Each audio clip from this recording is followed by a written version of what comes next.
think maybe we're good to go. Although I'm not going to be able to see Teams once I get going, so speak up if anybody's got any comments out there. Maybe I can. Okay, let's see. All right, welcome. Meeting 3. Okay. So, what's that? Arrow should work. Wait, try again. Oh, there you go. Okay.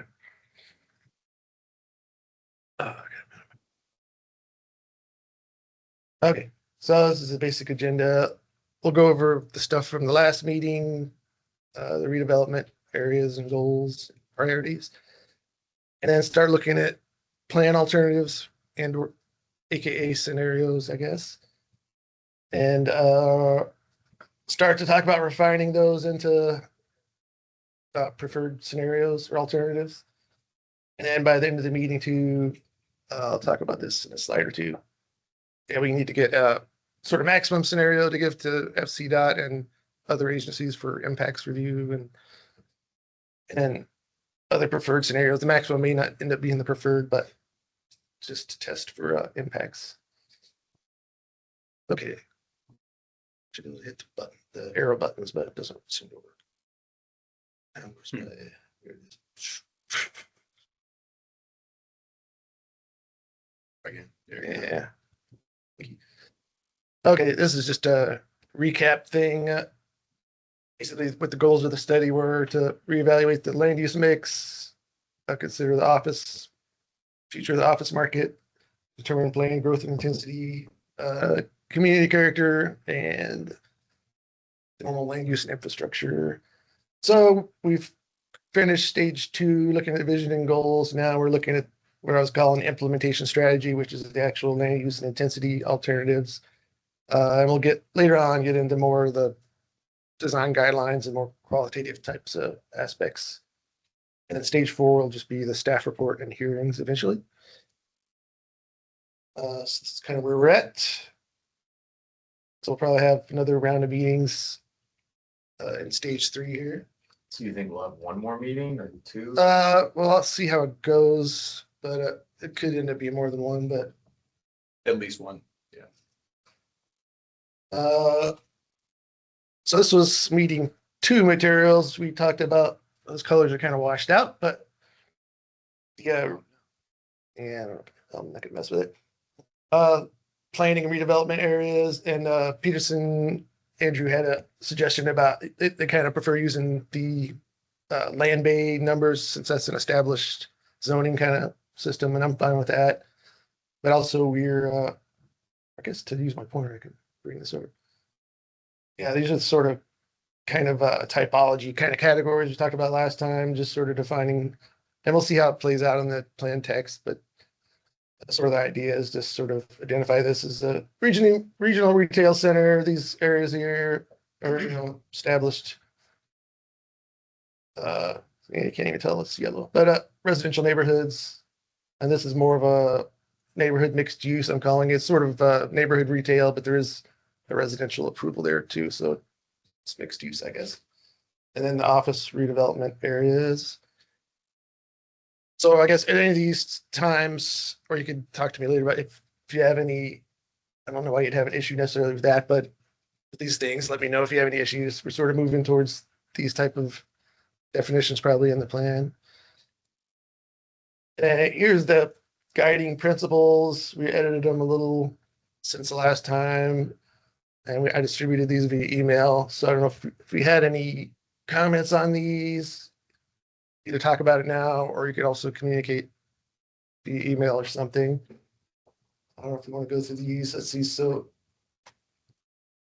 these aren't the redevelopment goals, but just the overall principles of what the plan for Fair Lakes is trying to do, I guess. So enhancing it as an activity node. Yeah, flexibility for development. Put this in there just to kind of keep it in the back of our minds, just kind of planning with acknowledgement that someday there could be some type of mass transit, whether it be metro or some other thing that it, if possible, at some point in the future, it should be transit oriented as well as it can. So none of this is probably too groundbreaking, but maintain Fair Lake Center as a regional shopping destination. And also put in here, develop and maintain areas of neighborhood serving retail and service uses convenient to the neighborhoods, because that was one thing from the survey that folks wanted, is as many of those kinds of uses as they could get. Yeah, let's see. So probably nothing there's too controversial. And then redevelopment goals. I guess here, focusing the majority of the redevelopment potential on the office redevelopment areas.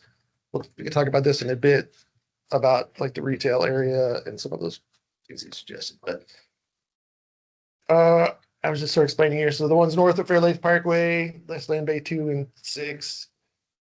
I think the intent there is just to have an option for residential use that's compatible with the surrounding neighborhoods. And south of Fair Lakes Parkway, that's Land Bay 5. That's uses that'll diversify the use mix, maintain a certain percentage of employment uses to be determined.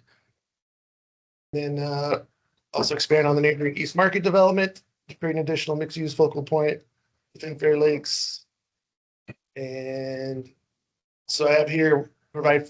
Oh, come on. Just tested with the wrong.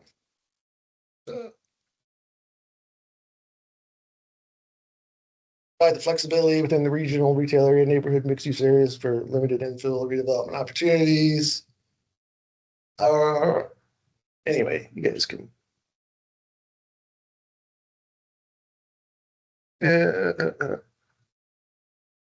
Basically reclaim surface parking area. So yeah, basic stuff. So I guess just let me know at some point if you have other things that need to be in there. Really, it's just that stuff will be sort of written into the text and then should guide us as we get along in the scenarios too, but none of it's overly specific at this point. Okay, and so for this meeting, so we're going to look at scenarios, but so we're focused mostly at this point on development type, intensity, and use mix.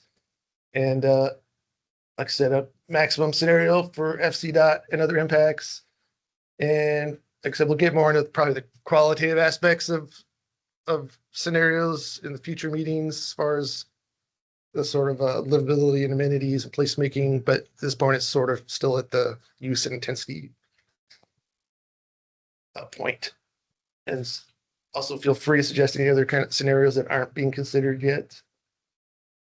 And any other ideas for just improving the process.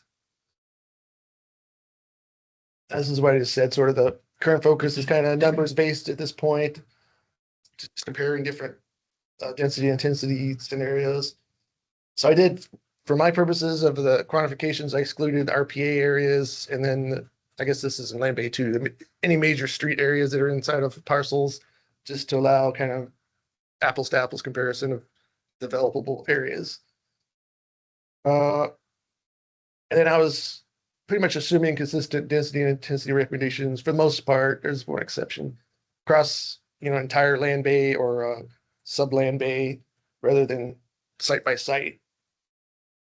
So that may mean though that consolidation might be required in order to achieve, higher intensities on one parcel rather than others, instead of planning particular parcels for different intensity levels.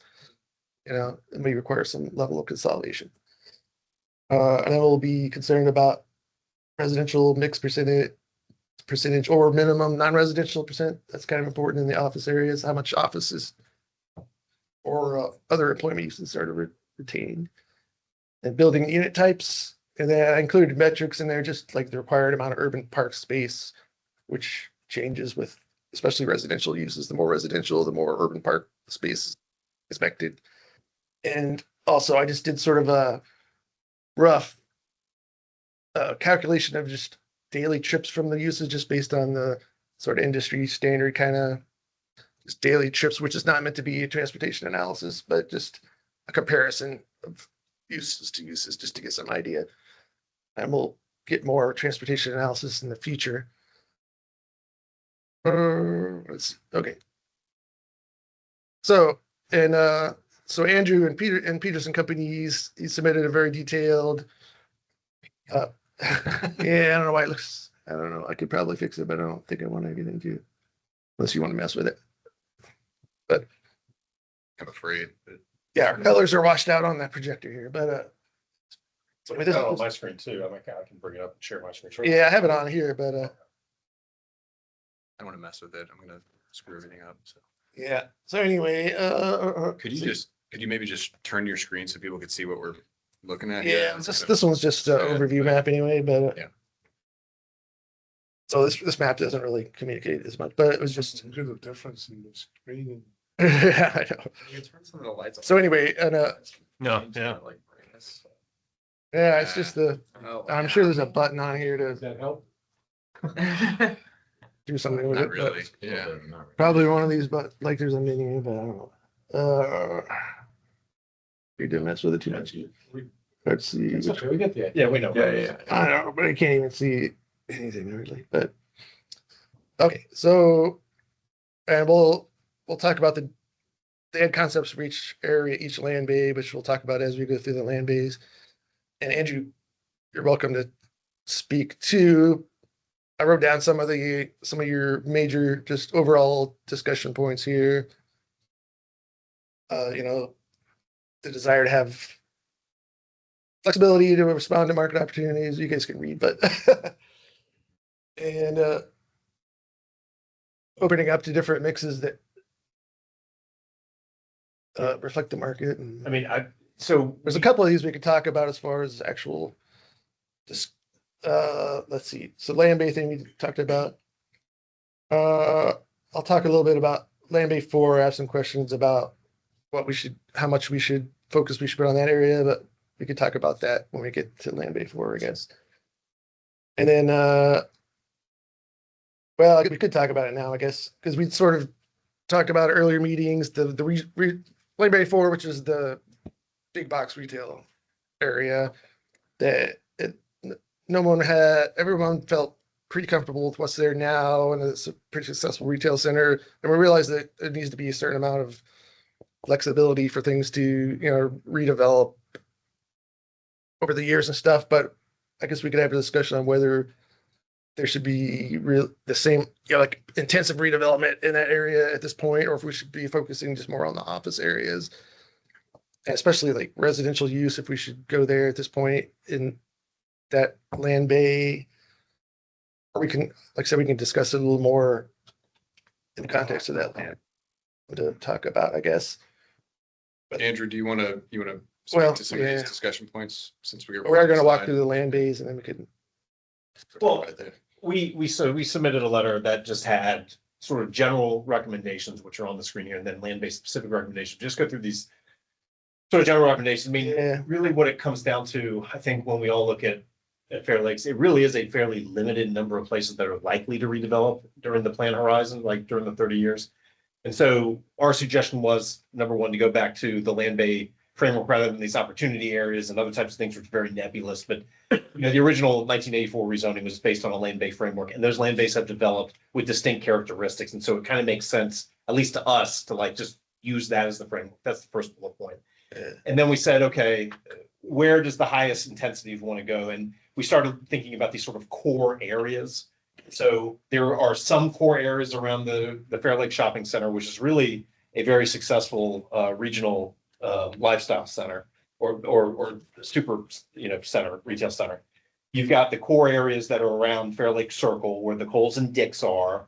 You've got the area that's north of Fair Lake Circle, Carlos, where your office building is.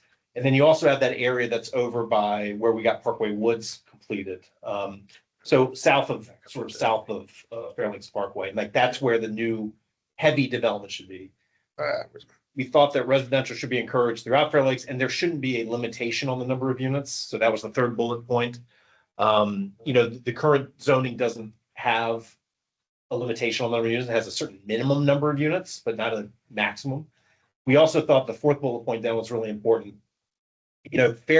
Fairfax Center, along with Reston and Tyson's, are like three major power areas for an economic development perspective in Fairfax County. I don't think we want to do anything to jeopardize the redevelopment of Fair Oaks in terms of retail and competition there, or Fairfax Corner. So to create a third larger retail power, retail center that competes with Fair Lakes, Fairfax Center, or Fairfax Corner and Fair Oaks, we thought we really needed to restrict that. So we said net new retail should be limited to 200,000 square feet to avoid oversaturation in Fairfax Center generally. And that was just the number that we felt comfortable with, and others may disagree. It was a suggestion that we consider other unique land uses, like what is going to help distinguish Fair Lakes, can make a difference, like what's missing here. We thought about entertainment uses, like another Anthem, that you have downtown, sports uses, makerspace, civic, medical logistics, something that's different that can differentiate this. And we really landed on entertainment as something that's. Well, yeah, one question with that. Sorry, I forgot that I'd written some questions to myself. Like, so what uses wouldn't be supported under the current plan there, or do we need to call out any of those types? I think those types of uses would probably be supported anyway, probably at this point.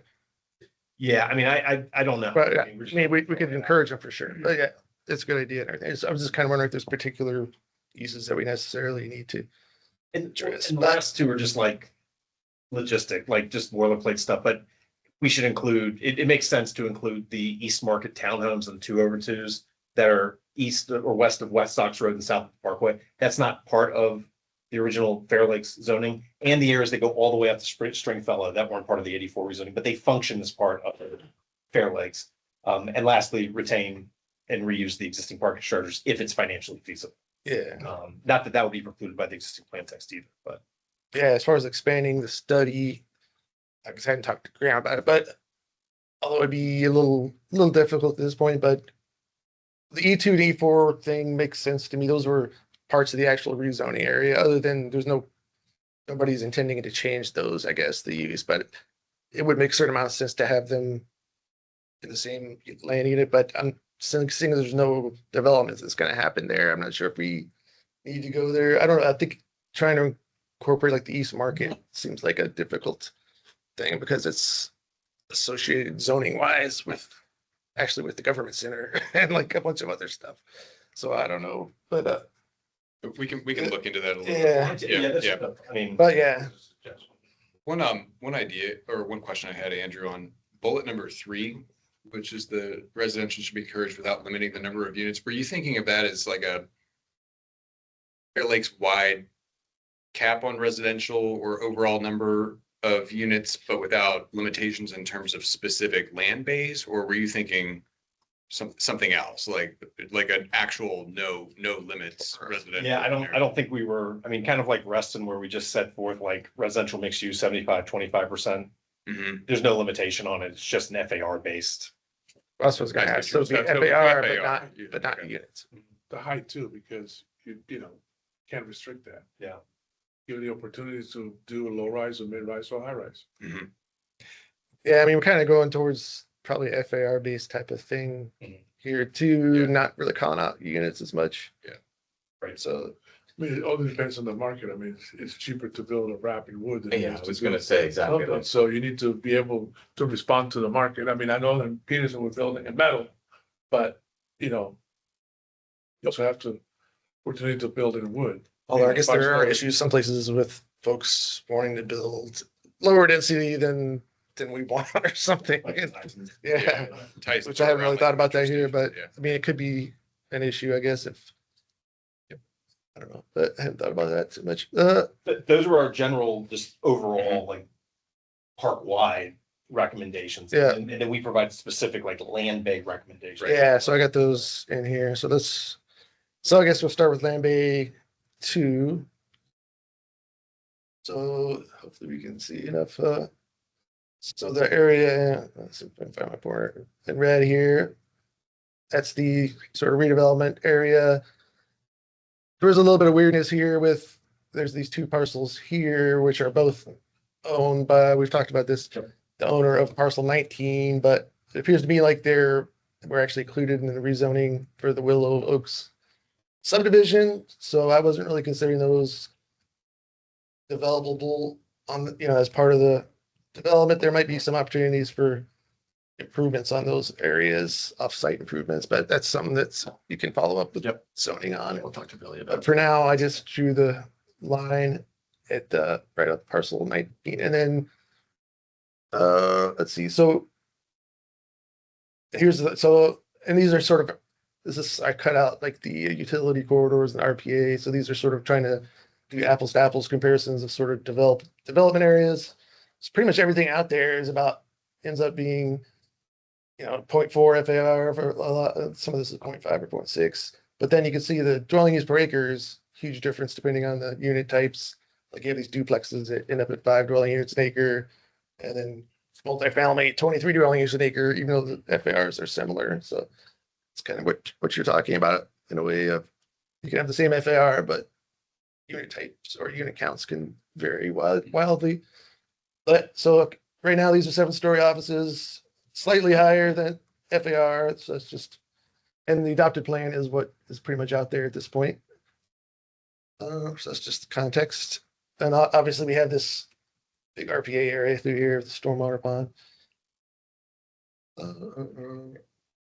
Okay, so this is a little bit complicated of a table. I'm using the same table all the way through here for all the different sort of scenarios. So hopefully it's, where's my cursor? Keep going between the screen and screen.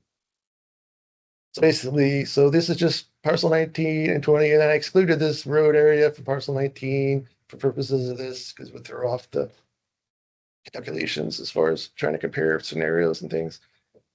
So that's where 2.9 acres excluded. That's just for purposes of this, not from a legal perspective. So basically, that's the net land area, existing development. So we're looking at 0.6, 0.8. And it wouldn't be much urban park requirement here for office use. And this is sort of the daily trips, just based on, like I said, sort of standard kind of multipliers. But you can use that as sort of a reference point looking at other scenarios. So why are you, I'm sorry, you're excluding land area that's in the RPA as far as density? Wouldn't you, from a FAR standpoint, you'd want to count that? Even though you're not building on it, you would for the result. Well, I mean, it's already been preserved as. I mean, is this just for existing, or what am I looking at here? I guess a little bit. Well, it's hard to see from here, but yeah, I mean, that's for all the scenarios are going to be on the same area. It's just it throws off well, this is on a different lot anyway, but I mean, it's not developable area, so including if you're coming virgin land coming here, and like when this was first developed, there was density credit for this that was probably utilized. That's why the plans for 0.25 FAR and all this stuff out here is 0.4, 0.5, because all the land for the roads and the ponds, but that stuff's already been dedicated for one thing, so it's already been used. But it also is just, you can't compare. It's not an apples to apples comparison if you're including a bunch of extra land in one parcel, but not another parcel. And we're trying to compare.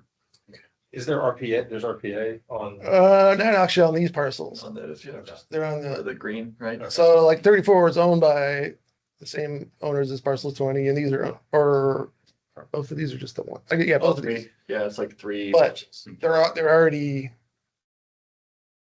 open space or RPA. So like these are open space with this other zoning. So I don't consider them part of the developable area, but anyway, this is. But would you want to limit the purposes ability anyway. but are you limiting then the ability with, and it's not that it's our parcels, I mean, this is true with Douglas, we're parcel 20, but for the folks next to us, 19, 22, 22, A, B, and C, like, I don't know what their long-term exact plans are, but if they were to preserve the same amount of open area, but potentially configure it in a different way. But we had a meeting about that. I mean, there's zoning implications, which is gonna have to talk with Zed about it, but those are zoned as open space for the Willow Oaks residential development and recreation. So they legally, I mean, to be able to do that, you have to remove them from that. Yeah, it'd be a PCA, separate PCA, but you could do it. I think what Drew's saying is but like. you'd have to get all these people to agree, because you'd be You're taking away their limiting open based on what the space. So application- would be. And that's not something that we normally support either, but like, I don't know if you'd logistically be able, I mean, you can remove this partial PCA thing, but you have to prove that you're not throwing the rest of it out of conformance. In this case, you would be, because you're removing open space from, anyway, so, but you could have that conversation with Zed, and that's fine, but anyway, but even if you include those, the densities we're talking about are about the same anyway.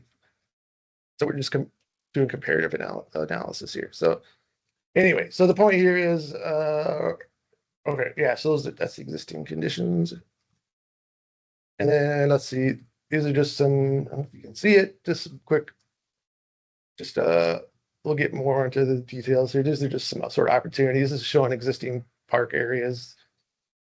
I sort of hatched this area. So I think even if it's not in the development area, some of this, there's potential for off-site improvements, and Billy from Zed said that too. That might be something that could, because there's already a driveway here from the office use and some things. So there's a little bit of overlap between the uses, but wouldn't plan any real development buildings over there. But there's lots of different potential trail connections. There's this sort of de facto informal trail along the power lines. That seems like one of the bigger items that we might be able to address. It'd be great to be able to address. I'm not sure the logistics of it, to get a more formalized trail on there and connect into it. Like you were saying, it's in the new active map too. Yeah, active transportation map did call that out. It's a utility easement, but it's got to be ways to do it at some point. Let's see, and then it's been mentioned a couple of times, potential street connection, which would have to be studied, but there is a stub out there. So whether or not that makes sense remains to be seen, but that's something to consider. Okay, so these are some submittals. This is a submittal we got back in the last SSPA cycle, sort of a combination of these two different property owners. So I thought I'd go over that if I can find my, So this was the developer submittal, like for purposes of this, I took that section out. So I was just looking at parcels 19 and 20. And you can see there's a whole lot more intensity on parcel 20 in this particular concept, which seems a little overkill. I don't know how you would park it or do. It's a little weird footprint. That does. But anyway, it's just an example here for comparison. So this part here, 0.92 FAR, this part's That's a- 2, but that seems a little, I question the feasibility of that right there. But and then if you look at like just the parts and the trips are pretty close to the existing approvals for that amount of intensity, just for that's daily trips. There, of course, the distribution times a day are different and things, but so anyway, okay. So I got lots of different so on this one, this is something where I just took the townhomes from this scenario and just sort of replicated them all over the site. It's not a good design by any means or anything, but it's just to like a massing kind of thing to see what the density would be if you did that. Oh, it's a nice job. So we're looking at a 0.8 to 1.0 range. So that this is kind of what we're looking for, is just getting the range. If you do all townhomes, probably somewhere in that range of FARs anyway. Towns or 2v2s or? And these were like yeah, I assume 2,500 square feet, which is a little small, but that's how the ones are out. Neighboring ones were pretty small, and you see more small townhomes nowadays too. But these didn't really include yards or like driveways, really. So that's probably a little optimistic by the time you try to fit all that stuff. I try to account for the amount of parkland you would have to account for anyway.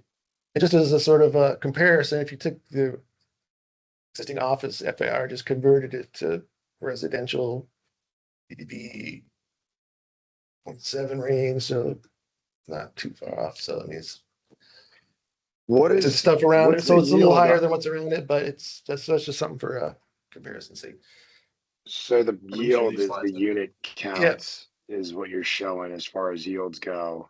in that Yeah, so I'll proposed walk unit. through a couple more. So just trying to get an idea what's reasonable for different unit. So we just got these concepts Hold on. Drew, Yeah, did you have a comment on that? Just wanted to make sure you. No, I mean, I just think we should ensure, like, to me, this is probably on the absolute lower end of what these sites Right. would potentially yield. And maybe you were just getting to that point with showing a couple other concepts of whether it's 2/2s, like some combination. Maybe it's not quite the significant amount of density of the multifamily concept you were showing previously, but this Yeah. to me feels like it's very much Yeah, the bottom we'll get to of that. the row. Yeah. Oh, I did have noted here that, To have a, Thanks. a mix of uses. I did have noted here, Take too long to 100% build towns anyhow. too, yeah. yeah, stacked townhomes, I kind of estimated about, they'd be like 1.6, I guess you could say 1.5 times the number of units for the same footprint, roughly. Be a rule of thumb, That's what worries. something along those lines. So I guess the FARs would be, 50% higher for if it was all stacked townhomes, which would be a lot. But or so something in between. Okay, it's really hard to see on there, but we just got these options from, this is just for, These were ours, so we Yeah. started with low density option. The low density option includes a combo of townhome and yeah, 2/2s. And to Andrew's point, right, the purpose not to cap the max unit count, but just to give an idea of like what could be possible here and provide some Yeah. numbers to FCDOT as they're running. Of So, what could be feasible too. Yeah. So. I looked at this and so I stripped out those again just for purposes, but really, I did look at, if you look at it, they're about the same FARs anyway, so this doesn't really change. So this is all townhomes, I think, yeah. That concept, there was a combo of towns and stacked towns. Okay, I don't know how to So the get that. stacks are the ones in Yeah. the red. Oh, yeah, but they were all on that parcel, that's what I Oh, I guess, see what you whatever, but like I said, if you stack townhomes would be like 1.5 times the intensity or roughly or something. So anyway, you're in that 0.9 FAR range. 7 urban parks. This scenario, we turn down any garages? Sorry. Well, this scenario. Yeah, they both, The yeah, garages? these are all contemplating Yeah. getting rid of the garages. Yeah, get rid of the garage. One of them. Yeah, There's one on the corner on the bottom left corner. yeah, we didn't, I mean, there is an option to, nobody seemed like they really wanted to repurpose these buildings or anything. You could eliminate like half of the parking probably for residential compared to the office, but. Okay, so, and then, I keep having to get my cursor back. So here, I sort of modified your, high density to put the multifamily building on the parcel 19 to just like for like, Squeeze it on. yeah, so it's 70 townhomes, 34 stacked townhomes, 385 multifamily units, and are like at a 1.3 FAR. So the urban park requirement goes up quite a bit. This one I didn't check to see if that really has 1.6 acres of park. It may not, but I think that's the opportunity too. I mean, since they own the parcels to the right, the open space, I mean, I think there's opportunities to utilize some of that too. I mean, that's a conversation with zoning and not the planning. Oh, no. I just hit it with my second finger, so like, But yeah, the same owner owns parcel 19, 22C and 22B. So kind of like as you go down, yeah, up to the north right there. Yeah, so. There's two parcels right there where the tennis courts are and then the Got it. total open space So who owns that parcel where with 20. where the, That's us. everything That's- is. that's- Yeah, it's Drew. No, Drew. how about the- That's us, that's Douglas Development. And Mike. yeah, and you can we've assume the got- same, this is just exploring densities, so the same densities would apply over here basically. And probably we're looking at the same recommendation for the whole area, I would think. So roughly what, this kind of 1.3 FAR? Basically, I guess that's what we need to, Hold on. Drew, what was your question? I was saying, like, you just kind of ran through a bunch of different scenarios here. There isn't a scenario that you all are saying this is the one you're recommending at this stage, or are you?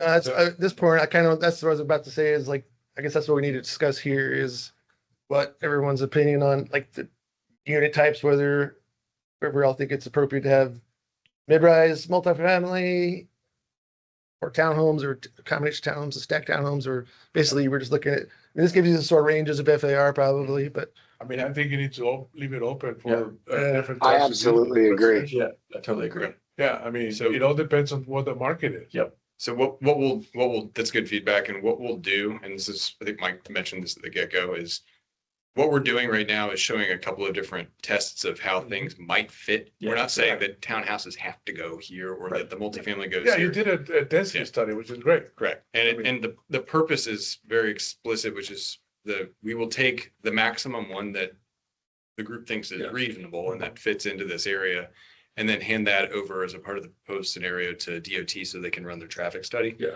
So that's what we're doing now. We're not saying that it's got to be arranged this way or that, Right. it has to meet 1.6 acres of urban park exactly. What we're doing is trying to say, are we looking at multifamily only on these, or townhouses with stacked townhouses with multifamily? So it sounds like the consensus seems to be that a mix is kind of what people are after. Yep. That includes kind of all three. I mean, as you know, I mean, if you leave it all to townhouses, Mhm. then it's gonna take a much longer time for it to develop. Right. Because you can only sell so many a year. Right.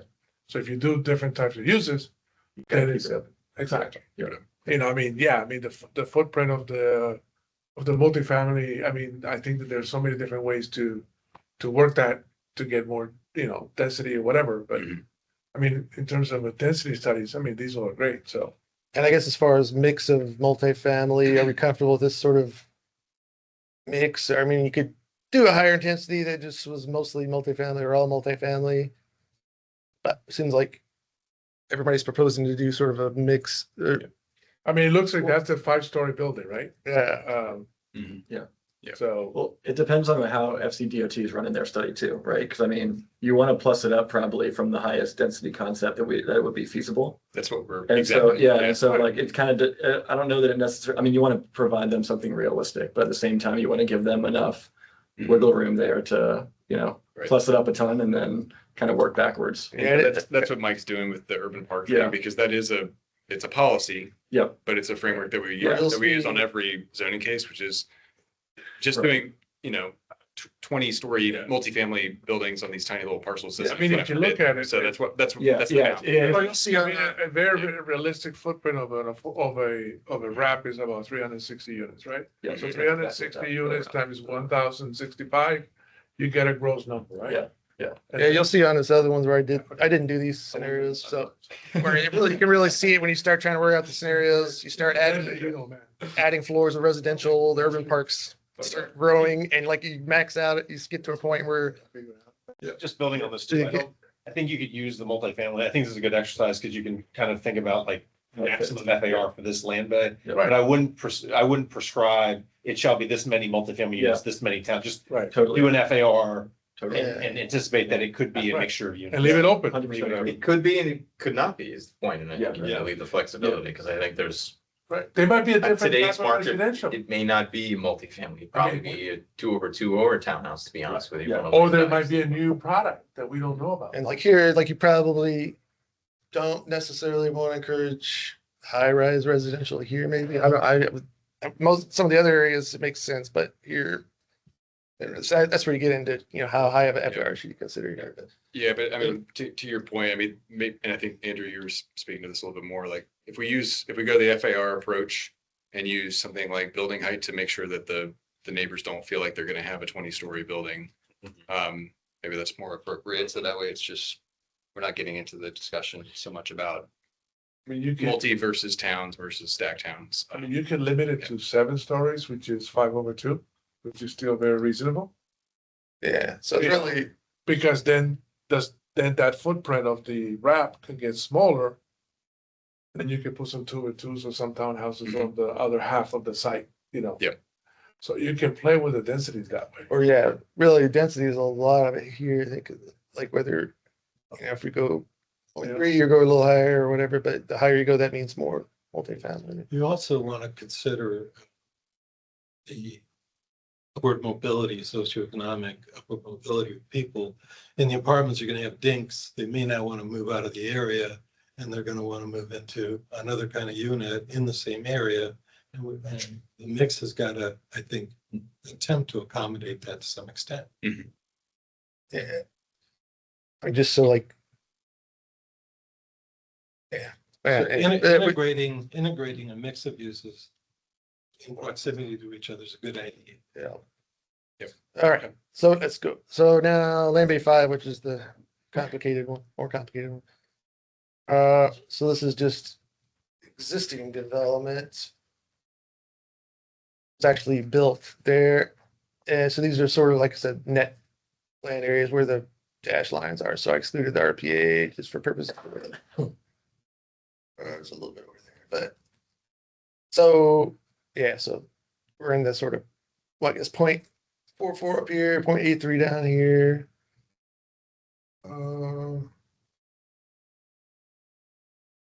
That's okay. So that's existing. But then there's unbuilt approvals out here. So you can see the footprints here. There's an unbuilt approval for these are high-rise office and high-rise residential here. So actually, okay, and these areas here are sort of areas that are already kind of grouped like these. There's actually separate zonings here, but they're sharing the same parking deck, and you kind of have to kind of consider those three together, I think, at some level anyway, where it makes sense. These are linked by this approval.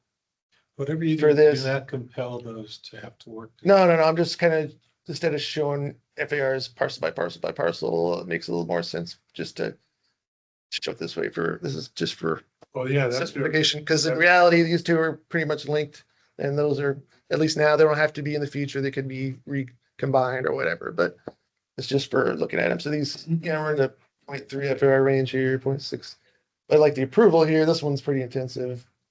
1.5, but I kind of question and whether you could even park really. That's what, I don't know, maybe I don't know if that's why it didn't get built yet, but they basically there's approval, but they reduce the parking ratio down into the 2s or something for the office, which may or may not be viable. I don't know. But, and then nowadays with urban parks framework and stuff, that much residential, there'd be a pretty hefty requirement. And so there's things like that. But anyway, so there's quite a bit of unbuilt potential there. So 267,000 office, not much residential. So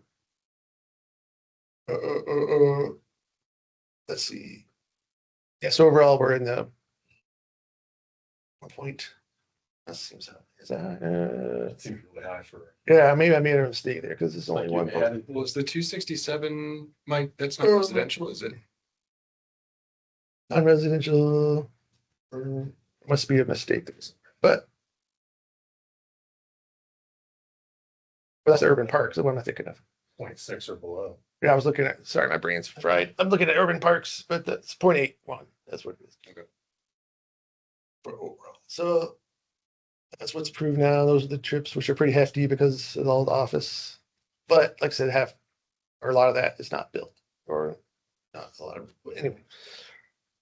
So that's the status quo plan anyway. So okay, here's where we get to Peterson's concept for Land Bay 5, which Andrew can talk about too. But I wasn't quite clear. You said residential use up to 1.5 FAR, but I think some of these it seems like you're thinking 1.5 FAR on certain parts of it, not necessarily on the whole thing. We didn't, but- yeah, we said, so for Land Bay 5A, we were just saying, we were suggesting pick a max FAR for all the development up there.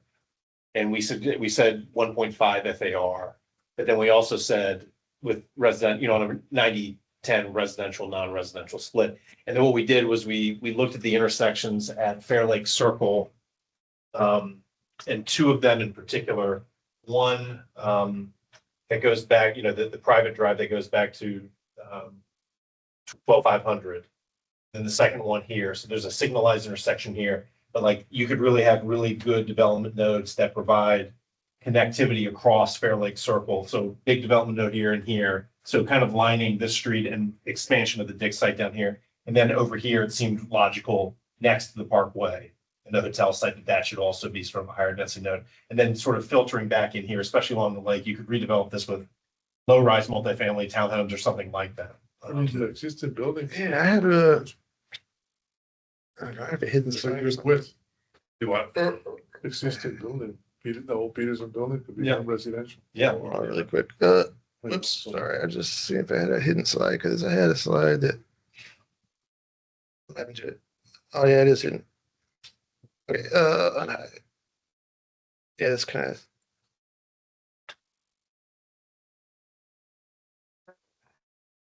this is kind of a jumble, but it's kind of getting into just starting to think about some of those things we were talking about as far as, we can start thinking about this is probably a little more, like I said, for maybe the next step when we get into some of the more finer details, like how many major sort of intersections do we want to have along here? Which one should be sort of primary? And these stars here, this is showing an extension of East Market and just additional retail in here, maybe possibly up here to kind of extend it or.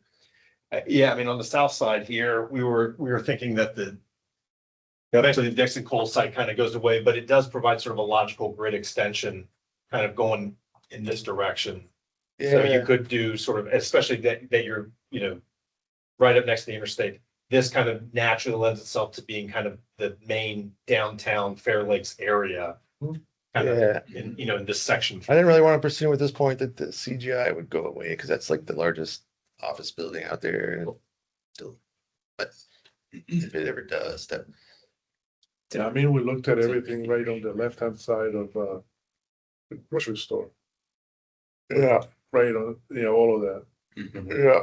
Yeah. And then I guess here, I identified this so well, like it's gonna be a good connection to because there's not a direct link between the Parkway bike trail and the I-66 one, which picks up right here. Or now you have to go down the road and around or whatever. So I don't know what it would take to, there is like a trail there, but it's not up to any kind of standards for something like that. I don't know if it's possible to have a more direct link through there or something. Just things to think about. Anyway, what else? Whether or not we should have it transition from like a little more urban of a streetscape to keep the buffer there. The issues, you got the grading. Anyway, so that was just starting to think about those things. But let me let's see which one we got. So that was way back there. Okay, so what I did on the next one, so this is where I did some mock-ups, which you can't really see, but I was trying to I know you may not have intended the 1.5 to be for the whole. I was just trying to see if you could get 1.5 FAR for the whole area, the whole land bay. And I got there, but you pretty much have to do all high rise. Like these are 12 stories. And what you guys actually proposed 14 over here. That's only 9 right now, but mostly because of trying to account for the park area. That park area gets bigger and bigger and bigger. Like I said, the higher you go, and it gets harder and harder to accommodate it. So, I mean, it was kind of pushing it to even try to get 1.5 for the whole area, which if you could have higher densities anyway. So it's whether or not you are thinking about the whole area versus particular portions. There are some existing parking structure here. Actually, I guess one of the fundamental things here too, you can't even see them, but I tried to retain the 3 best quality office buildings here, like Fair Lakes 1 and 2 and 7, because 7 has parking there. Mike, do you want to just turn your screen? Yeah. See. Anyway, assuming Gray's not showing up very well. assuming that this isn't gonna, I think this was gonna account for itself for parking, so might make sense to retain that. Fair Lakes 1 is a nice iconic building, but it's all surface parked. So in order for that to retain, this residential would have to provide some extra parking for that. So that kind of thing. Build it in phases.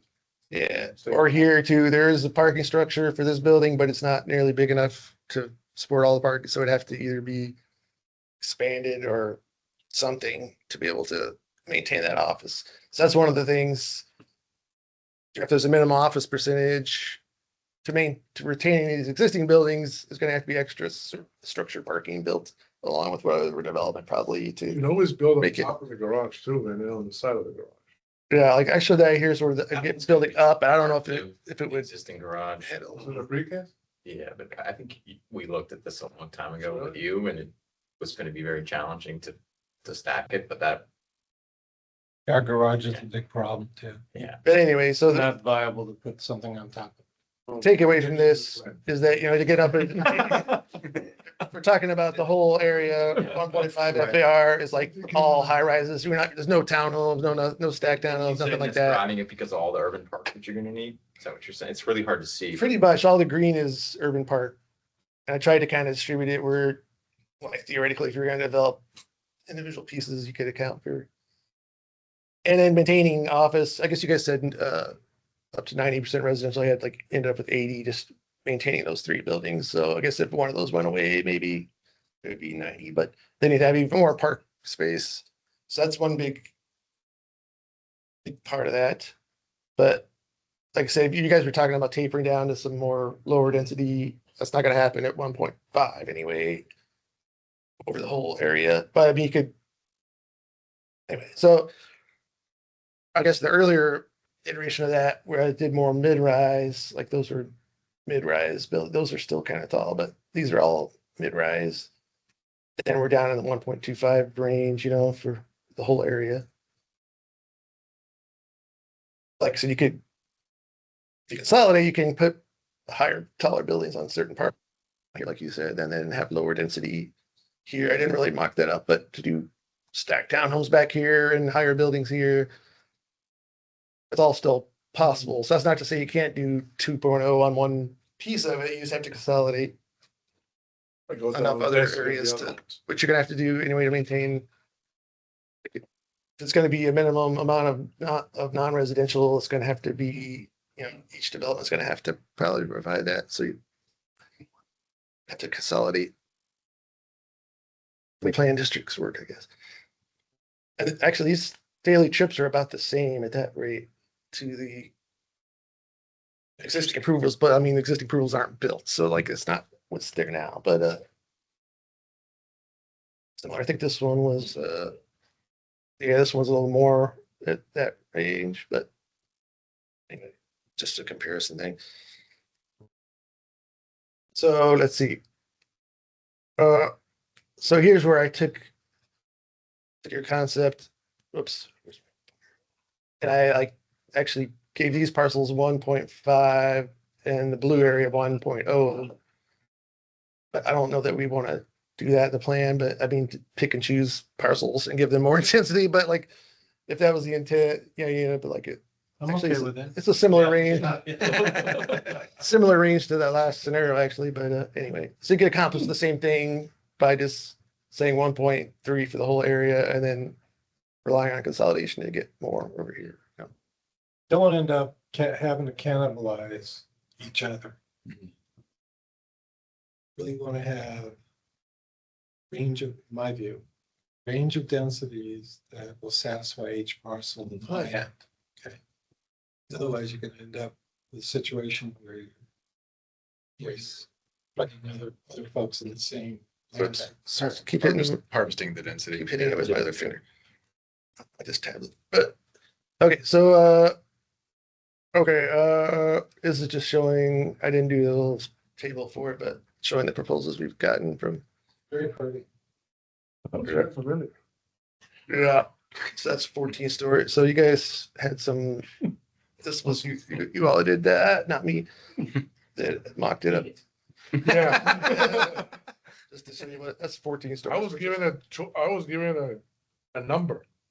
That was given. We're across from the hotel, which is tall. Yeah. So what was that on? That's 1.8. Well, you have to understand that also that there's a grade, so that's not gonna be that tall. I mean, it's gonna taper down a little bit, so. We're down below. Yeah, when I combine these two, I guess they're not that much difference really FAR wise. If you look, you combine the two parcels just because that parking is really for right now it's split for the two uses. Yeah, there's 100 cars, on the other one, yeah. So anyway, but it's in that 1.2 range or whatever. Yeah, there's different. That would look from okay, and there's Land Bay 5B, so this is existing. Well, so before we go to Land Bay 5, Yeah. we're basically saying, so we suggested 1.5 as an overall, but what you're saying is in order to satisfy the urban parks framework, everything would basically have to be high rise Well, high rise are consolidated. or consolidated. Okay. Urban park is what I'm Yeah. hearing. If everyone If was you're going to gonna, meet that land-based specific urban park generated amount of open space, yeah, exactly. I mean, we had always envisioned, so maybe 1.5 is too high, and we've always envisioned a mixture of What if you? mean, that's not- What if you use the pond as urban park? So, Well, for one thing, it's such an amenity for the overall land. RPA, so like, You're using it, if people walk around, I mean, our office used to be there. I mean, yeah, it's legitimate. Although for one thing, it's Use already, it for all sorts of attractions, it's already dedicated for one. kind of like what we've done at Fair. Rio, right?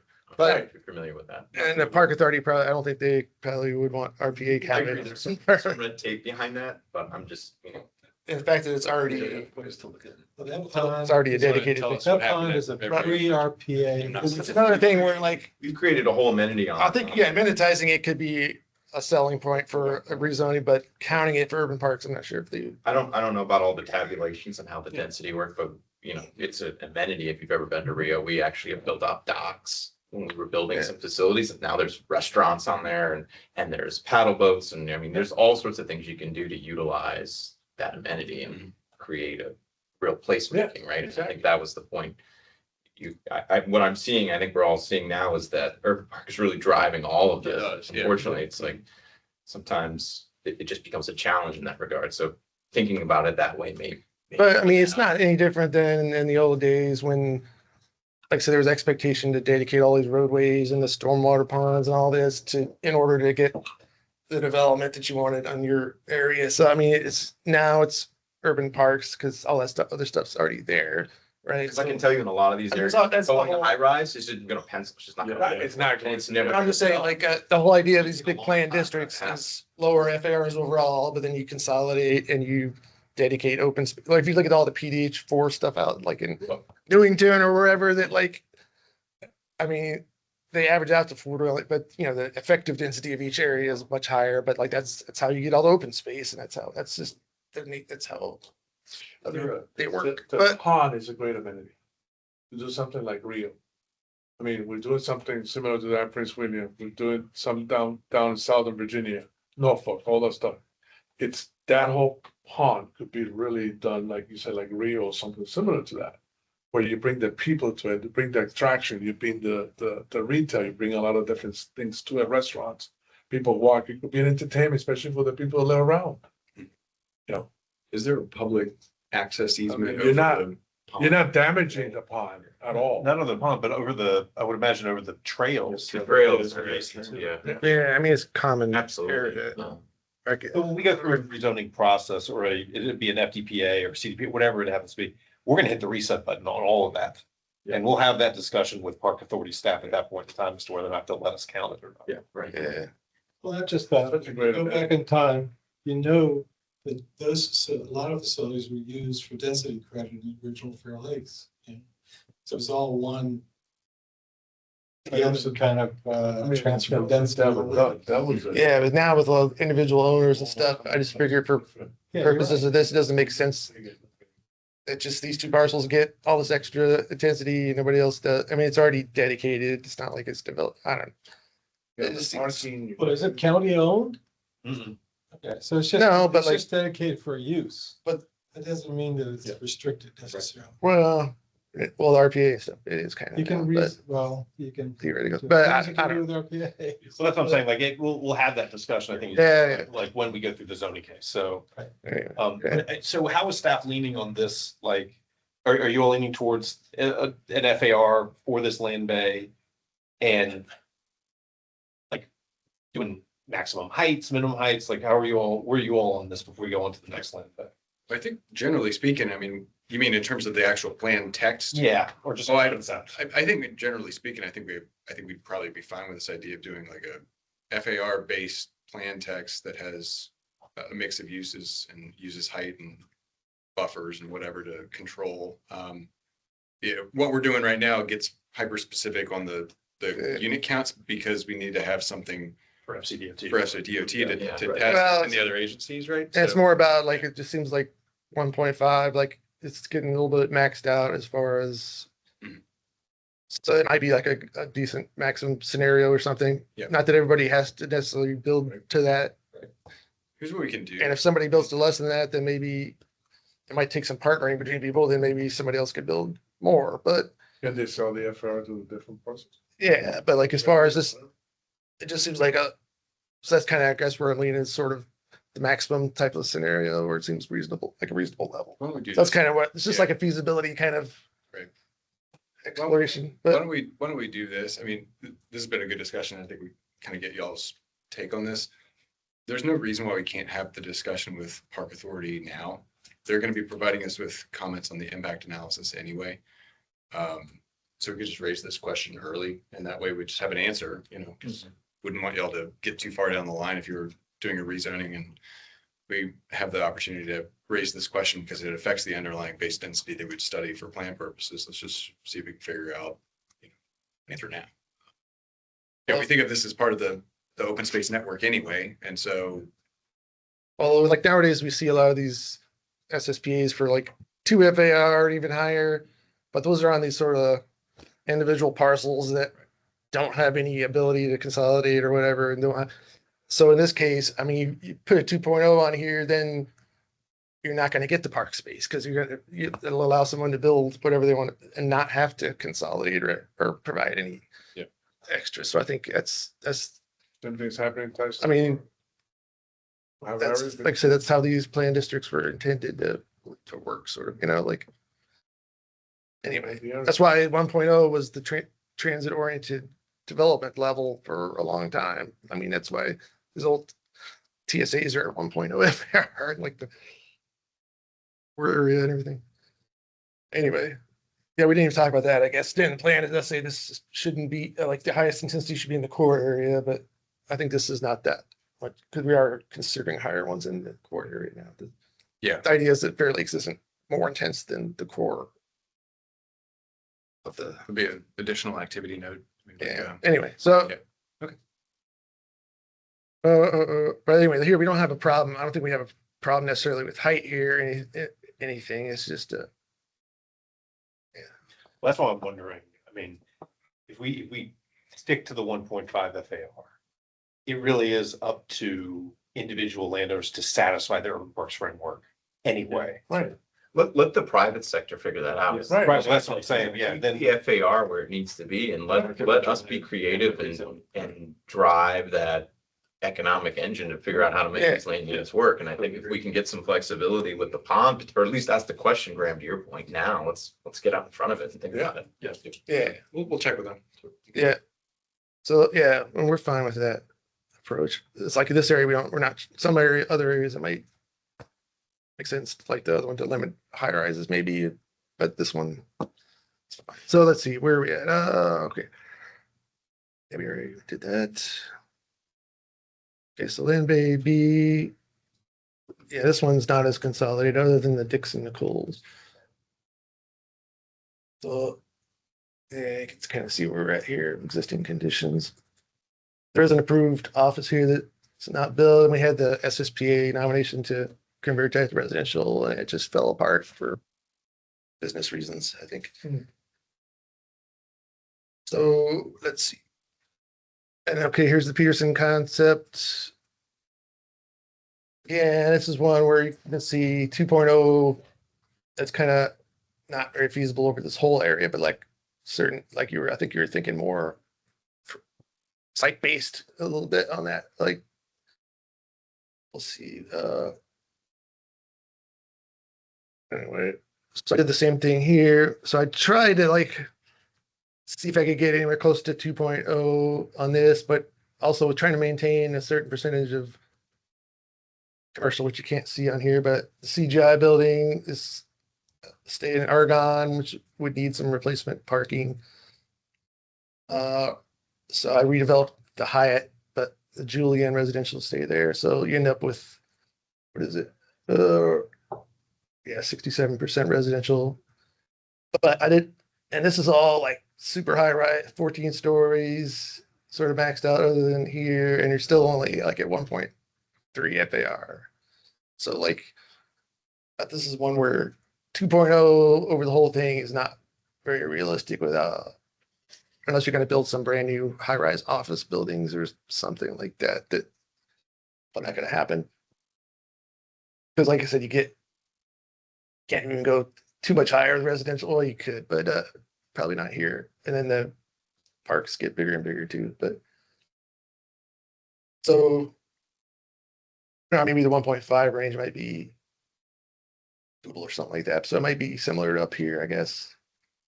Just a higher non-residential expectation or something. I think our thought was, let's say that the Dicks and the Coles go away.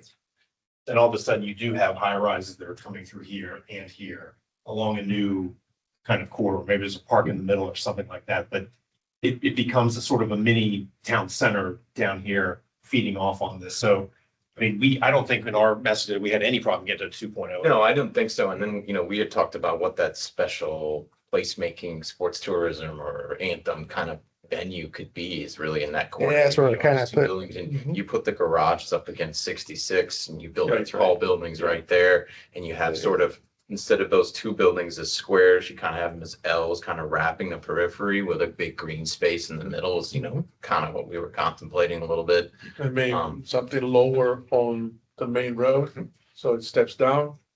I mean, Yeah, I was here. I feel like a hotel just because you residential, it's in like you could maybe do it. It's within technically the residential And then- setback, but there are waivers to that. But Yeah, I was gonna say, and keeping that spine, you already have East Market, that kind of promenade, that spine coming through and, you connect that grid. And we really saw, 4 entrances, if you will, off of Fairlake Circle. CGI connect building. to create that grid of, development of blocks and kind of go from there. I gotta show this. Which one? The one that I did. So, I was like, this is what we should do. Not bad. It's not that bad. No, But no, it it's was pretty good. Yeah. But I mean, we noodled around with this too, and it was just to show you like kind of like again extension. Dixon Coles go away. You do high density stuff. You turn those where the stoplight is and the entrance to 12500 back here, Fair Lakes 1 back. They become sort of urban placemaking nodes along Fair Lakes Parkway. But then it really does create kind of a town center, as Michael was saying, with garages stacked up against I-66 for buffering. Stuff. So. but the key is that, in all the different scenarios that we worked on, we did have green in the middle. And surrounded by different types of residential, create that grid. So.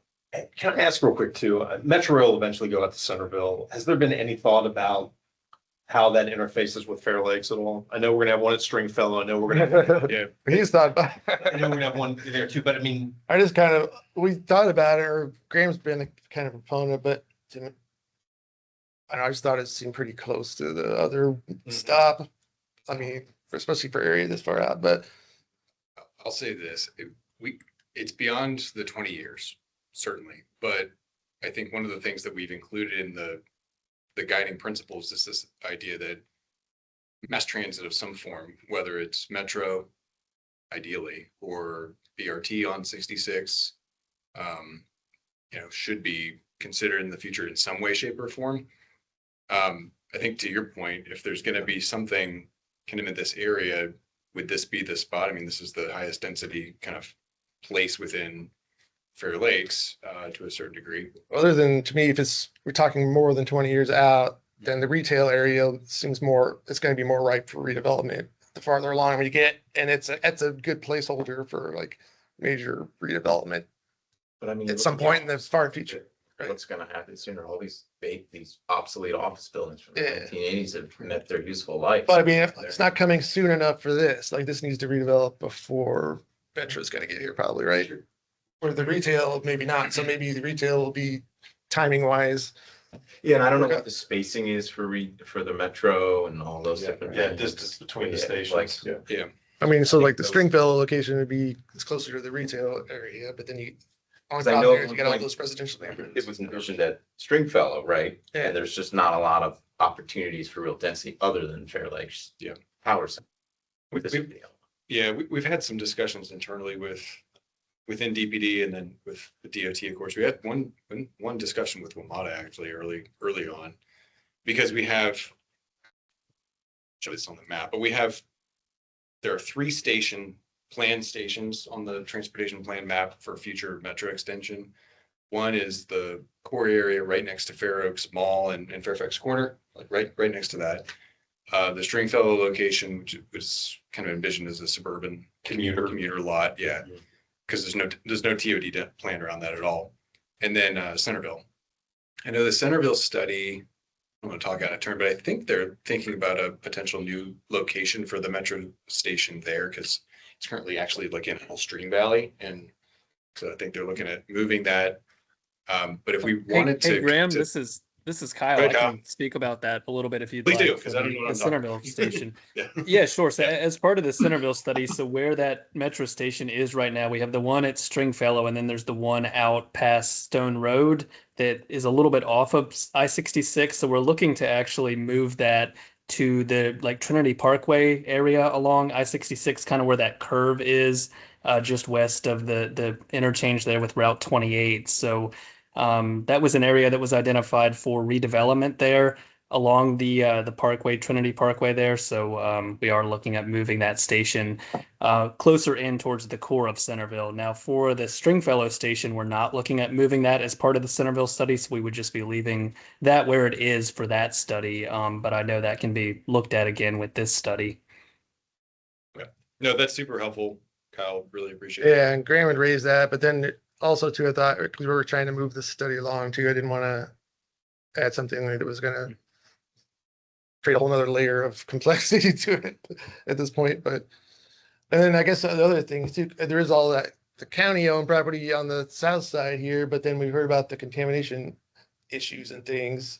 So There's maybe, nothing maybe, wrong over there. I Come don't on. know. Come on. So, About CFCs and I don't know about TOD development on top of a old landfill or, Landfill, It was yeah. really crazy. Yeah. is yeah, I haven't followed up on this part over here yet. That they had, soccer fields on that.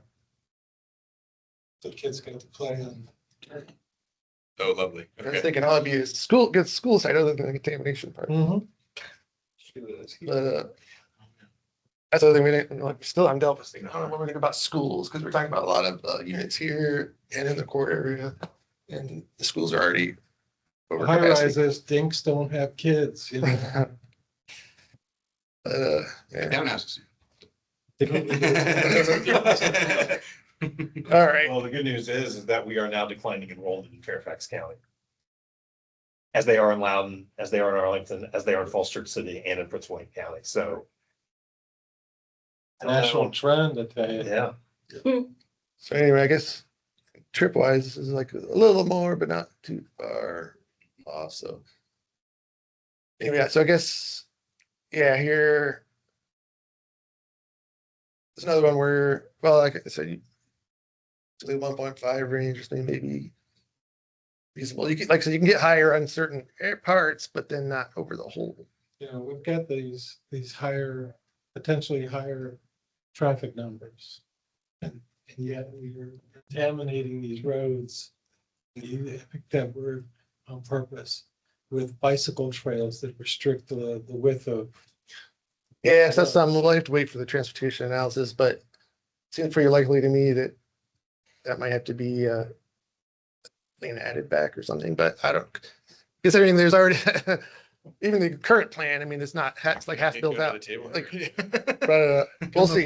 We'll see what happens. But like one thing, adding intersections in here, like with lights, signals, can be helpful because right now probably a fair amount of that traffic is just passing through to get to the retail center. Maybe I don't. And if you slow it enough, then maybe they would just stay on the parkway, which would make the parkway worse. But who knows though? But and then I guess that capacity changes capacity too. If you slow the traffic down at stoplights, it might actually kind of improve the Yeah. capacity a little bit, just because people are stacked up. In my grad school days, I did some work in transportation planning at Virginia, and the classic example of how to move traffic was Constitution Avenue. 100-yard long blocks, traffic signals of each one, all coordinated.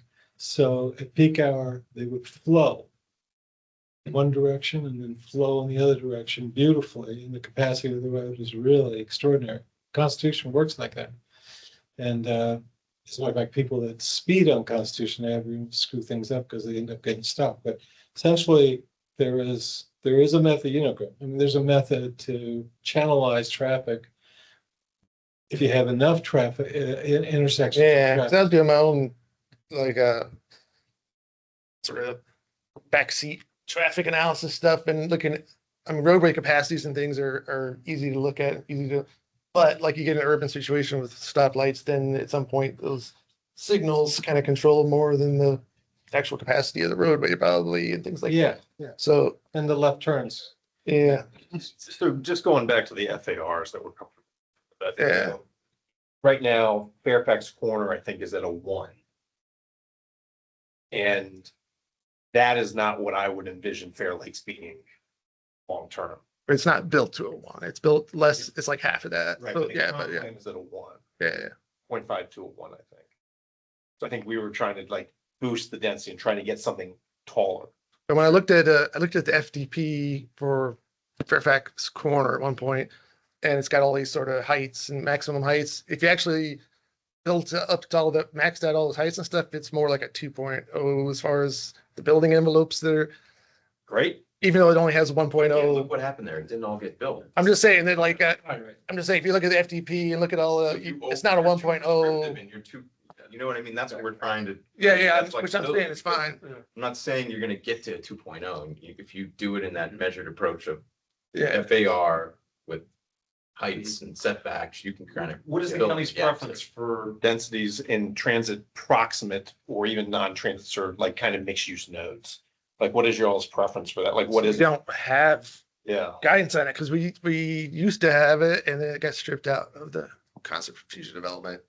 Kind of to provide more flexibility, but there's not really any Yeah, Mike, guidance at this point. Mike's right. We removed some specific ranges in, I think it was 2013, around TSAs.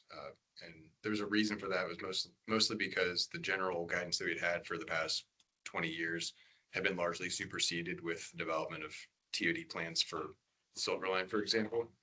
I can tell you this, I mean, in terms of the core, that's just 2 miles to the east of this. We're looking at a 1.25 for Fair Oaks Mall, 2.0 for Fairfax Corner, close to a 1.0 for the Government Center campus, and then some additional densities around there. So that's probably your closest comparison point because it's on the same line in the future, but also it's not, you know, as with this one, it's not probably 20 years out. It's probably more like. So one issue is like back when they did Yeah. planning horizons and all that, right? They never assumed that the maximum plan ranges were going to get built out to maximum. They Mhm. they assumed that it would be like they assumed like 60%. So they had tested the traffic at like or actually I think it was the Fairfax Center when they assumed 75% build out, but then they also had a reduction for mixed use production for another. So they really only built the roadways to 50% of but planning horizons, they assumed like 60% build out or something, because back in those days, not everybody maxed out. But now you're seeing a lot more maxing out the plan. So I don't know if you can, problem is you over plan, you know, then you got to build all the infrastructure to or be prepared to build the infrastructure to accommodate it. So that's the problem with, otherwise we could just allow more intensity but I don't know that you can assume that that's not going to get totally built out nowadays. But then or at least entitled like here. Or not to pick on you guys or anything, but like we have 1 million square feet that was in plan and entitled 20 years ago. And then there was transportation improvements and everything that were proffered to and all this stuff, but none of that was ever implemented because the options weren't built, right? So. But the intensities entitled itself, you know what I mean? So like you don't want to over plan and then stuff that's not gonna get built. I don't know, but anyway, whatever. But so that's the problem with that. I think. I mean,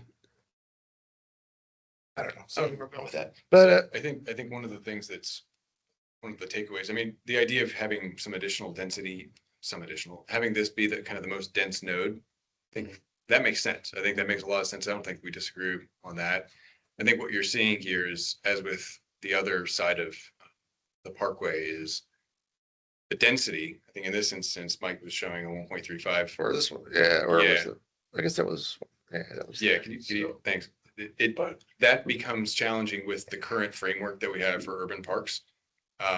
If we're getting to a situation where we think that a higher density is kind of what we're after here, I would be really interested in kind of having a discussion with Park Authority to see if there's a different way of kind of arranging this, because you have a landowner, you guys that have a lot of control over a lot of the property in the vicinity.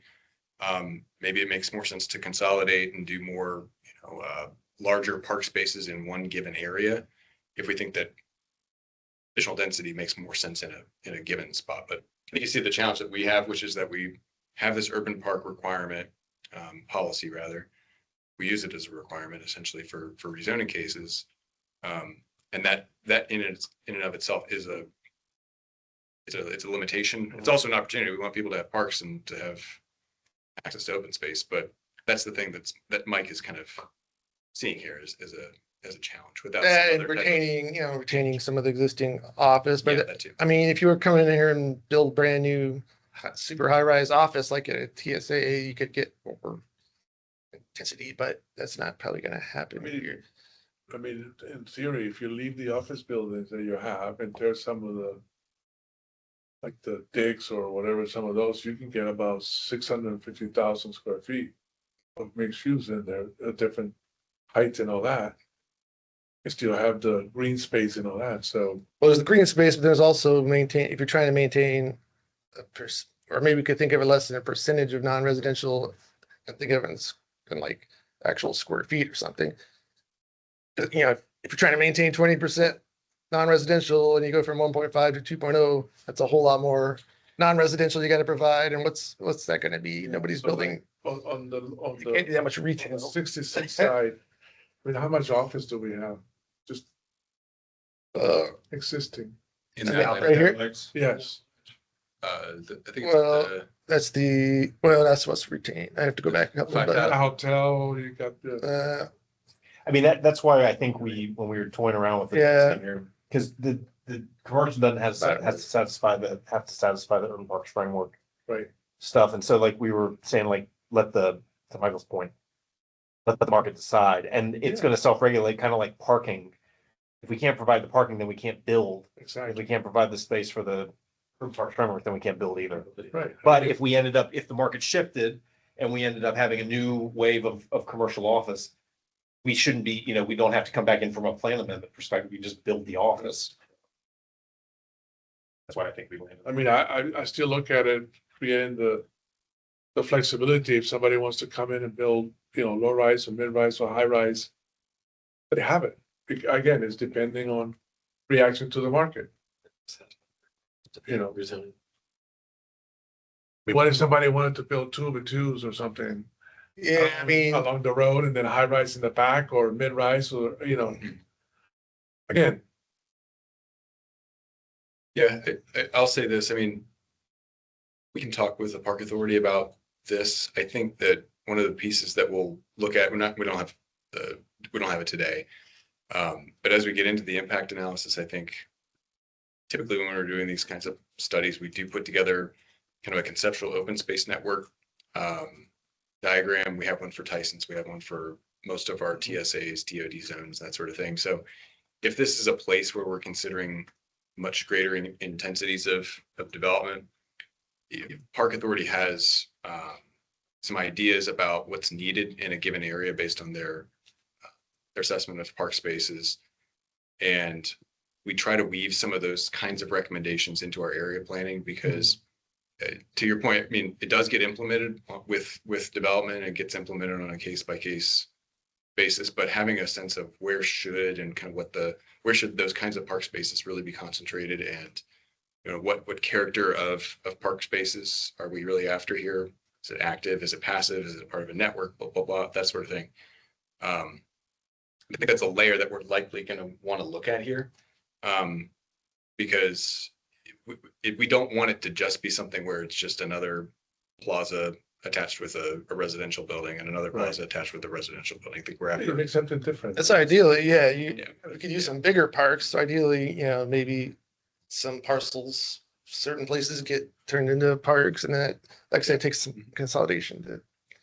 Yeah. But it's not just parks though, but like I said, it's like the non-residential percentage. If you're trying to maintain a mix of uses, the more residential you build, the more non-residential you gotta have. Yeah. And if nobody's building an office, then what do? You can't have that much. That's why I think this sort of retail mixed use of like 75% 75% residential thing, like what you start getting into these bigger areas, 25% is a lot. You can't do that much retail. Like if nobody, if office is out of the picture, then what else are you gonna do? Like, I mean, you know that the retail, the know. residential has to have retail around it for it to survive. yeah, but not 25%. Gonna drive whatever else is left and the retail. So you build 1 million square feet of residential, you're not, or like 750,000, you're not gonna build 250,000 of retail. It's like, You might be surprised.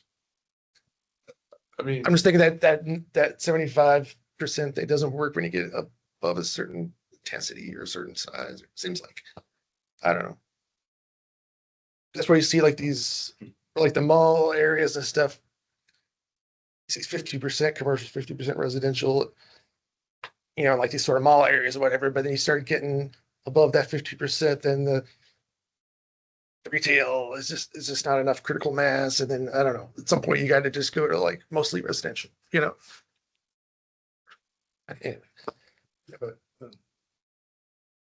yeah, or unless you can, people are not gonna move to the residential area if there's nothing to do.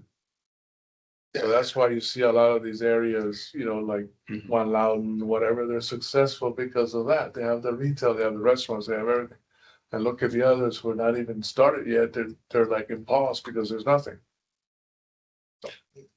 Andrew, I should know this, but did you have a suggested split for this area that was So we- in a 2.0? Yeah, so north of Fairlake Circle, we were saying it should be mostly residential, 90% residential.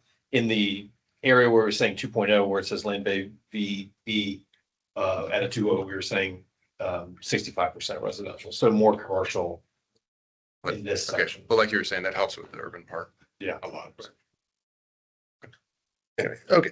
So let's see, this is just a combination of the sort of higher intensity ones for all of Land Bay 5. I may. So anyway, yeah, I Yeah. don't even know what time it is. I Been a can't see the pleasure. time. Absolutely.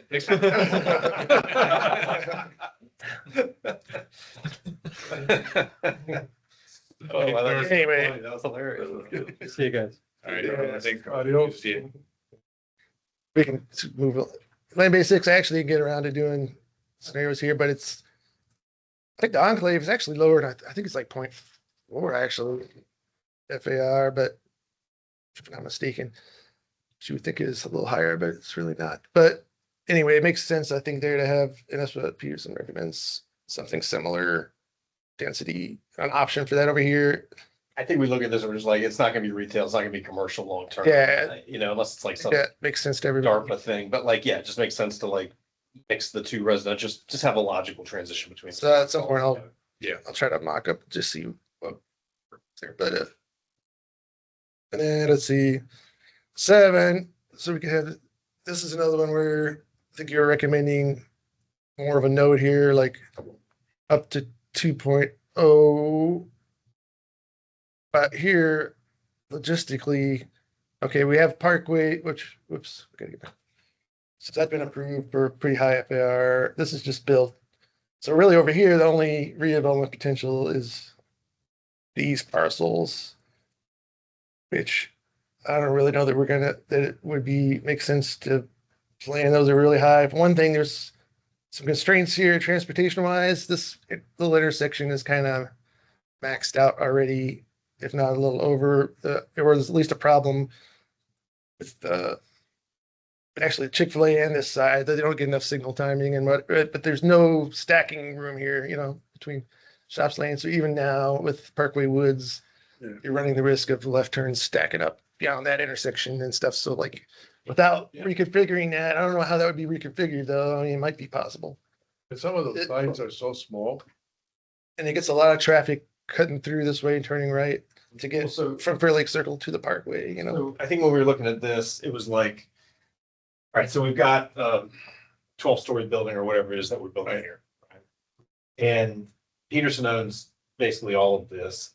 And it, you know, we talked about connections to Fair Lakes Shopping Center and how really on the periphery of the Fair Lake Shopping Center, which is kind of the next land bay, there's opportunities to like densify this versus like the large surface park areas that are going to be under a long-term, you know, field parking. But basically in this area here, it's very successful now. And I mean, very successful. But over time, when you step outside and we have little, you know, acorn streetlights here, like what do you want to see on the other side? And should we be planning for something that's different than what this is? And maybe it is moving this road here, you know, so that it T-bones here, you know, at some Right. point in time, Right. you know, whatever it is. But yeah, really low density now, but really thinking like long-term decades, like could this be like kind of, and that's why we thought of it like being not Yeah. a core area, but like kind of like a village, like smaller residential, but that feeds out onto. So I had a little problem with the idea of it losing the neighborhood, sort of serving retail to go residential. And that's what people want. There's more of that. So it seems like, I don't mind the idea, like if it densifying slightly, but maintaining that sort of commercial use. I don't know about going residential there when there's already so much residential being thought of. So we have These this areas, but, 65, 45%, 35% split again. yeah. So, I mean, because there's not, if you put all that in ground level retail, you could eat that up pretty quick with what's there today. Just a reconfiguration of the same square footage. But I like the idea about what you just said about the road.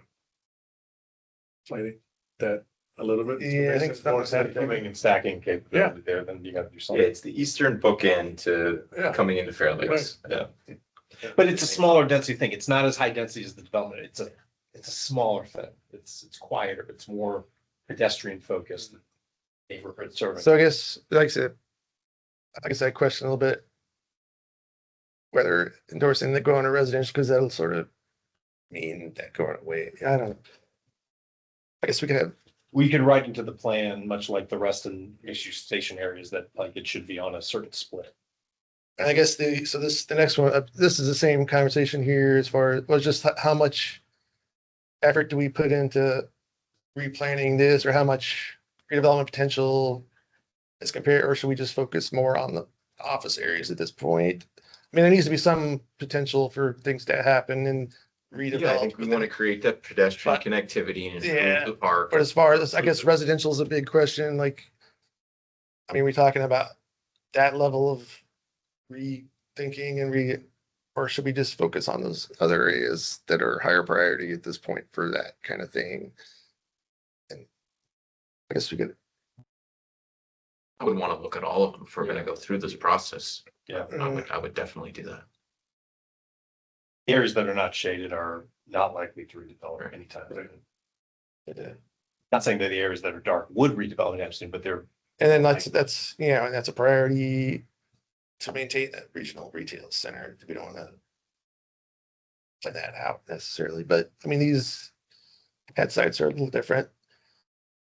So I guess I didn't put any effort at this point into trying to figure out what could go in here and that kind of thing. I just didn't know if we really wanted to go there at this point, or you guys do. I think they do. I think a lot of Originally, we heard- these, especially these pad areas could be redeveloped Yeah. with, you know, mixed use, residential and structured I garage. mean, but how much mixed use redevelopment can this whole area like really handle? Like, you know, if we're already talking about these other areas and we're talking, I mean, this, I mean, it could Like- take a few years.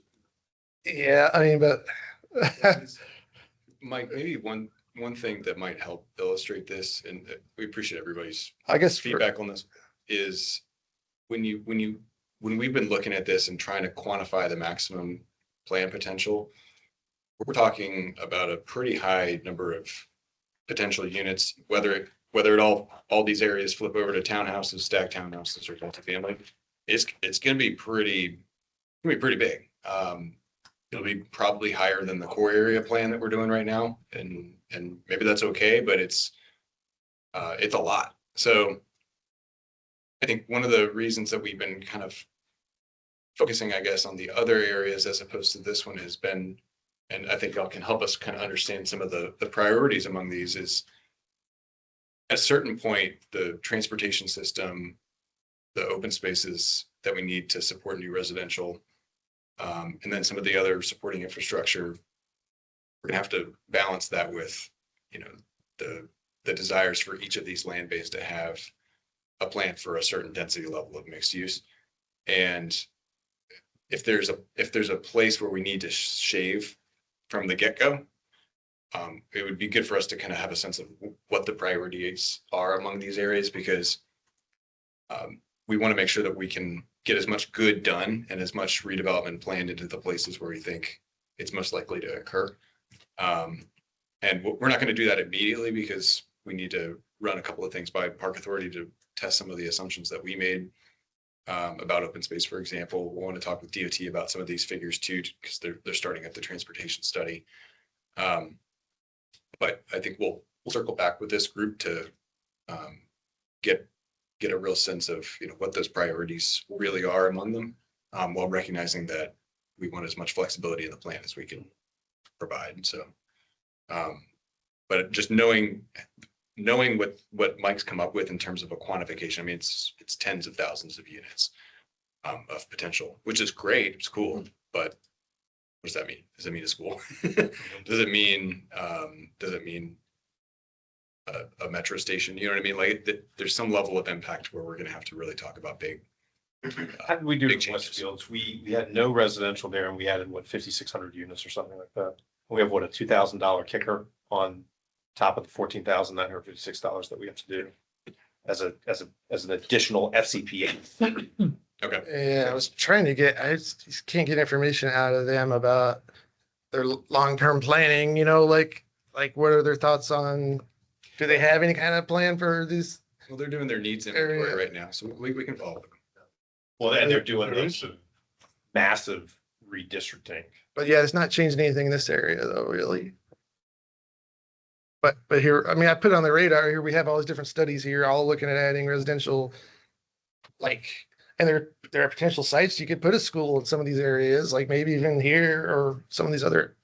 Yeah. You know, if they had the need, who knows if they have any idea about putting a new school in this area ever, but or where it would be. We just don't have any connection with their long-term planning folks.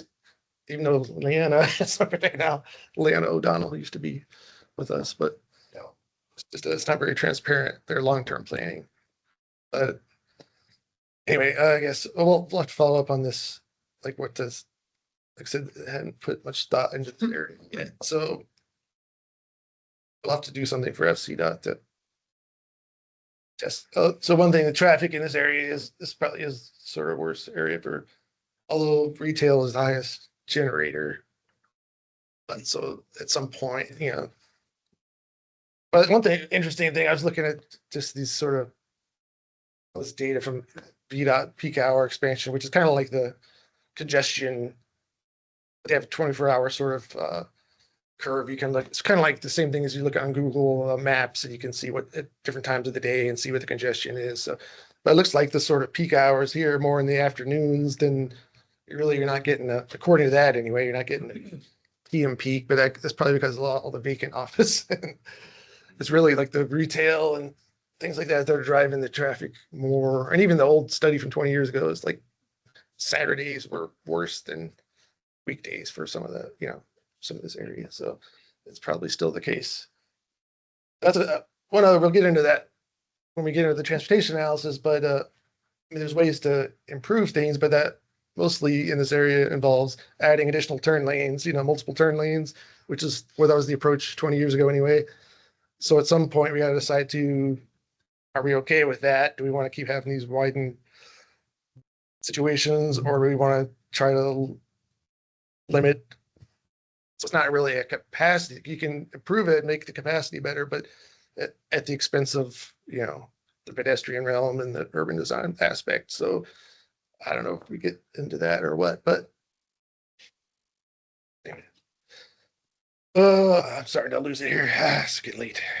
So let's see.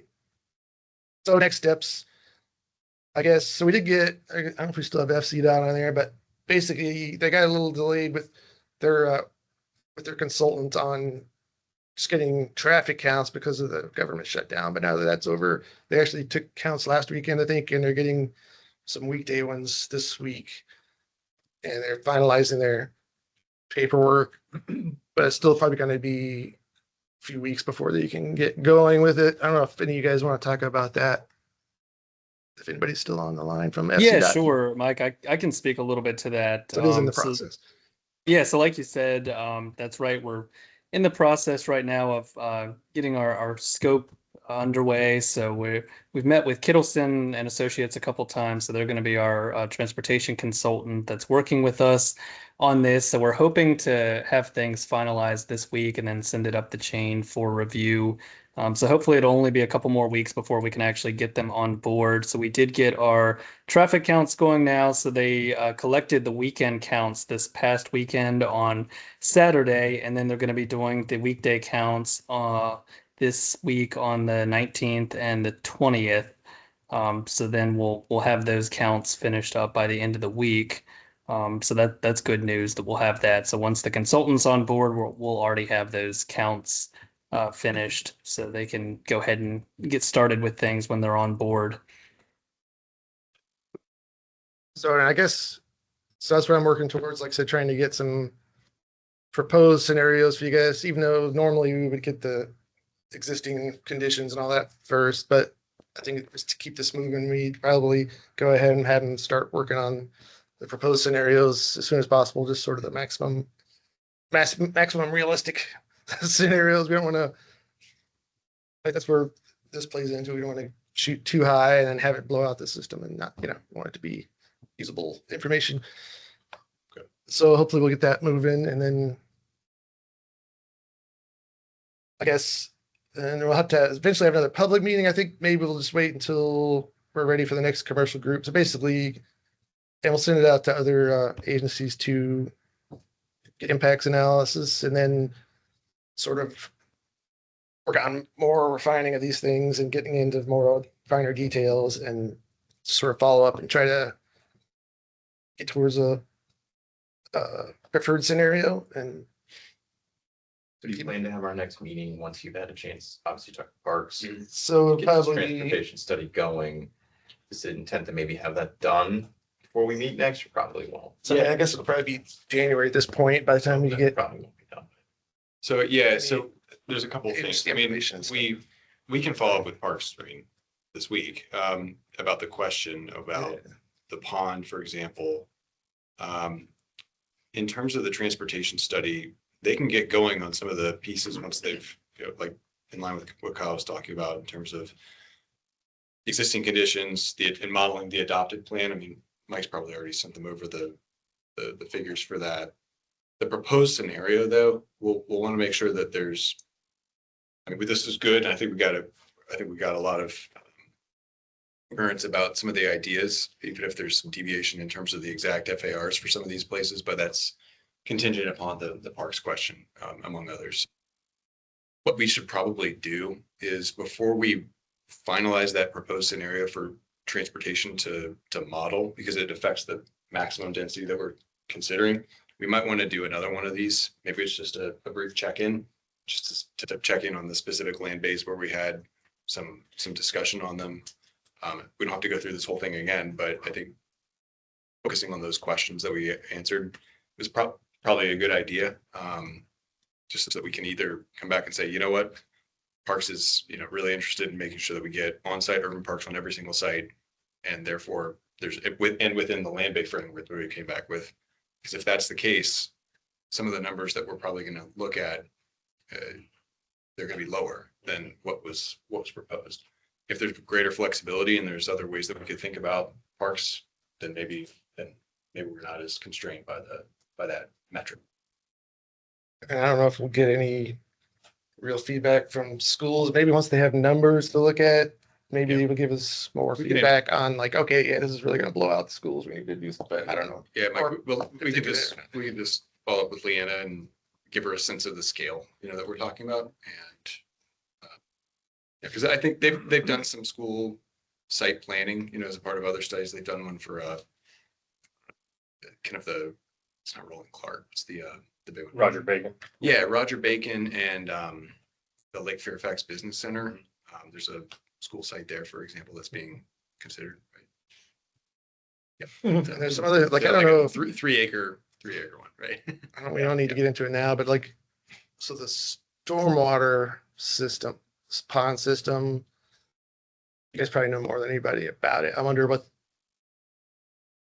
going to need to be done to that to have it service all this new development. Is it going to need to I guess I don't know enough about it. I mean, I know it was providing good treatment back in the day, but it's probably needs to be rehabilitated at some point, or does it need to just be restudied and sort of certified, or is it going to be meet requirements now? Is there going to need to be additional, or somebody going to have to go in? Well, one thing would have to be sort of studied and probably I don't know if they call it recertifying or whatever, but Yeah, there'll be detailed engineering. Yeah. and then I don't know what still meets requirements and what doesn't, or Quantity and how it features into that. what's does that need to Sure. be? Just get the cat on that.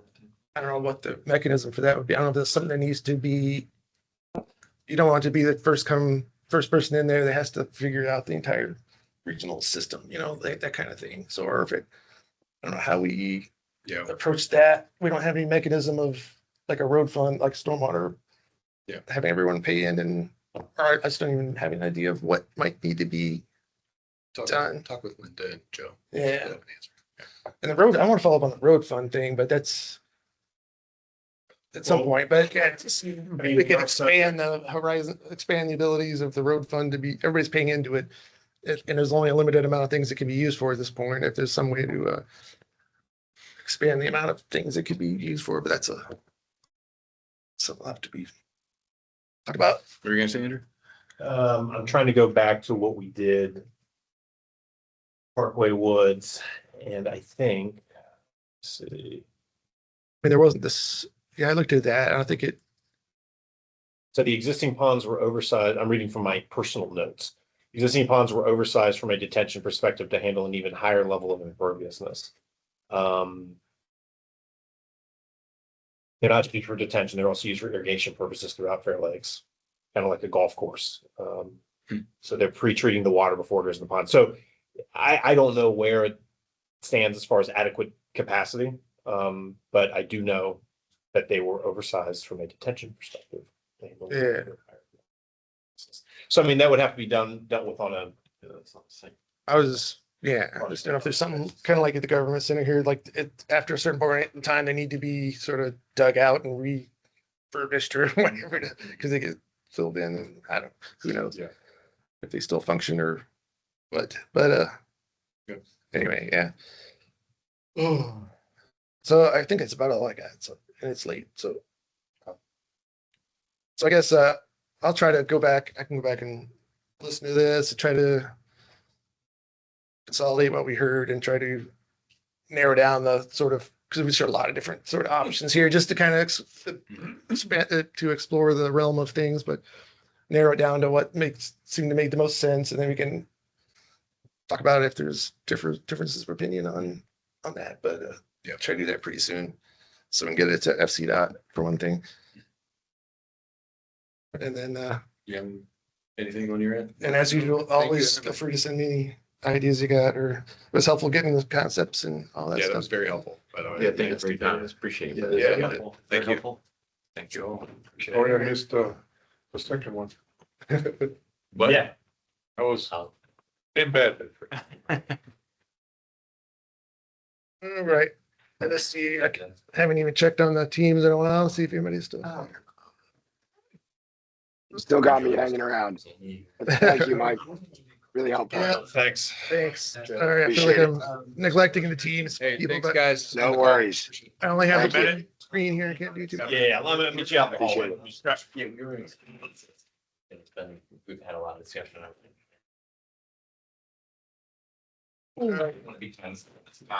Tom, Kyle, see you guys later. Thanks for. Answering questions. Great. Thank you, Mike. Have a good night. Take care, everybody. Exactly.